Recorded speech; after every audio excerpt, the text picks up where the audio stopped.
This is more, not so much advertising, it's really entertainment, and therefore it's almost parallel with it being a movie. The first moment when you get these treatments, you're like, wow, this is something very special. It's not your usual ad.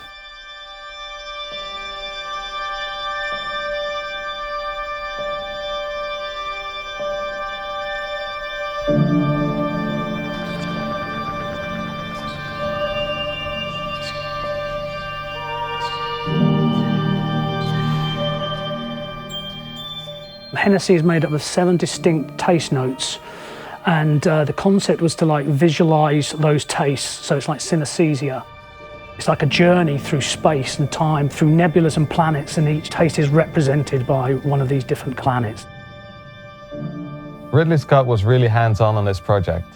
From the first storyboards he drew himself, till all the way till the end, where every meeting we had, which was about once or twice a week, he would storyboard every idea. So we had an exact blueprint we can take to our artists, and they could develop it into the actual shots.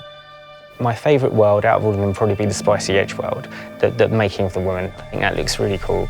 I like the way it kind of, she builds, and especially the shot of the hand builds. I think that's one of the key moments for me, and kind of, oh, I'm watching something quite special here.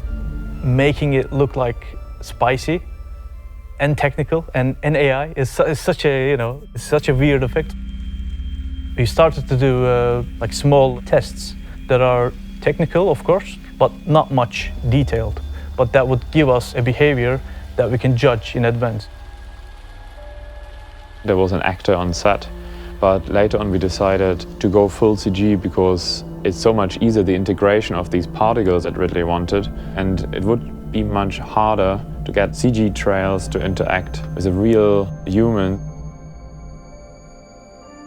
It was tricky because we knew that the whole effect would tell the story, right? It was moving in a certain way, it would look like spice.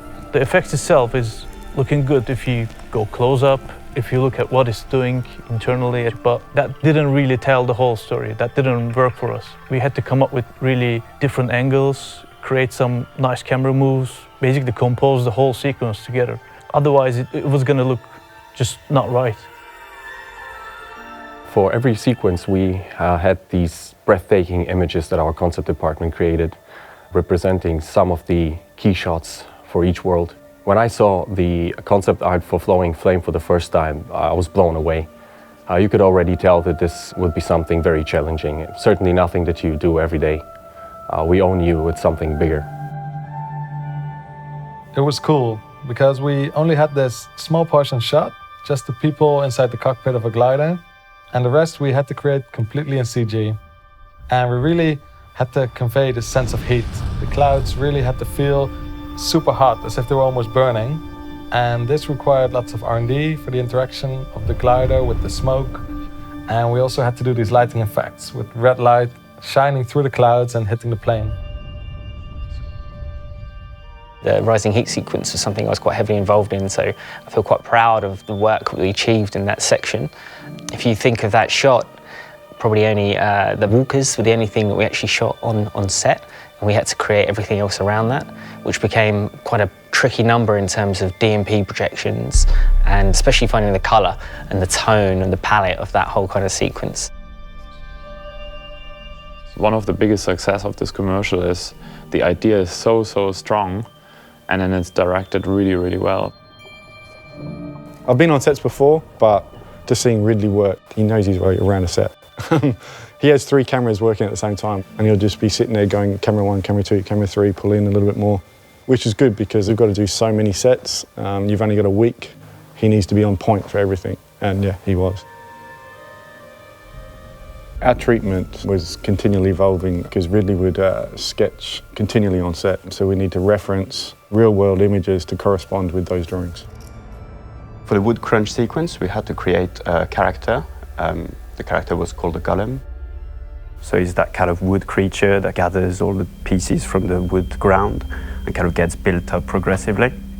In the end, he cocoons himself, and then a lot of flying birds of the forest just kind of form that kind of dense cocoon around him.